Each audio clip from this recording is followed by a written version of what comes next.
Dr. Walensky, we had recently interviewed Dr. Henry Walk. He's CDC's director for the Center of Preparedness and Response over in your office. You know Mr. Walk, don't you? Dr. Walk, yes, I do, very well. Yeah.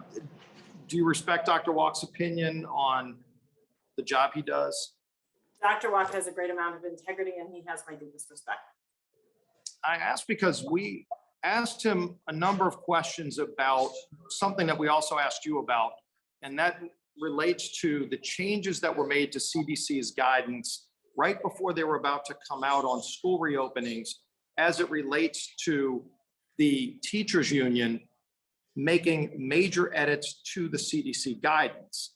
And I know when we had asked you about it, you said, quote, "It is CDC's customary practice to engage with stakeholders," which we thought wasn't necessarily what we've seen in the past. So we asked Dr. Walk, and some of the things he said is, quote, that it was uncommon for the CDC to share draft guidance documents to outside partners.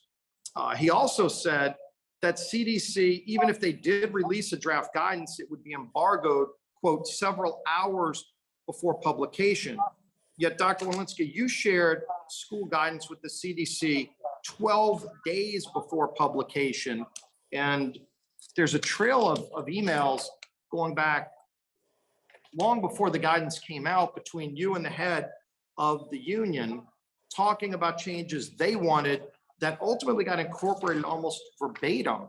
So first, is it uncommon or is it not uncommon to allow an outside partner like a teachers union who's trying to keep schools shut to edit the documents when the CDC guidance was initially going to give more credence to opening schools, and you changed it on their behest to, in essence, give them a better opportunity to keep schools closed? So is Dr. Walk right in that it's uncommon, or your comments that it is common the right statement?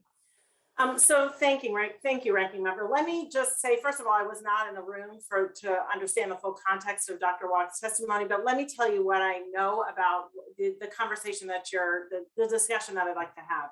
First, these were discussions that happened in the beginning of February of 2021, days after I entered into this position. Why was it days? Because getting our schools open was critically important. At the time, we had 46% of our schools open for in-person learning. And I think we would all agree that we had real challenges with our children being home, the social educational milestones that were being lost. We needed to get our schools open. We, in that context, engaged, as we often do, with organizations and groups that are impacted by our guidance and our recommendations at the agency. And we do that to ensure that they can be— Let me ask you this, Dr. Walensky. Did you engage with any parents groups? We did. In fact, we did. I personally did. So I can tell you that our draft guidance was shared with over 50 organizations and stakeholders, boards of education, superintendents, national associations of schools, nurses. All of this with the mission of getting our children back to school. Can you provide the details on all the groups that you consulted with?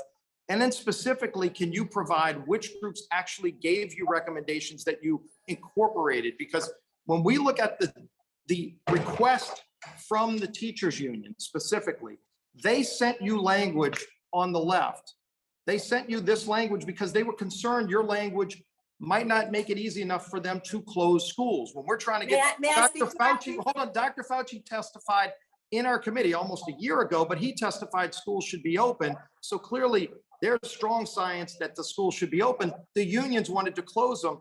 This is the changed language after they sent you this by email, not where teacher groups or parent groups were able to give input that I've seen. They sent you this change. This is what your new document showed, literally almost verbatim language.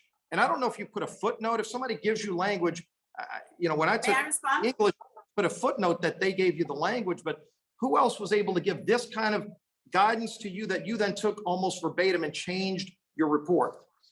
So we, as I mentioned, engage with over 50 organizations and stakeholders. We do those engagements so we can bring in the feedback. We take that feedback and we consider it, and we ultimately implement things that are consistent with our scientific underpinnings. So would you get when we all the groups that gave you input and whose input you allowed into your document.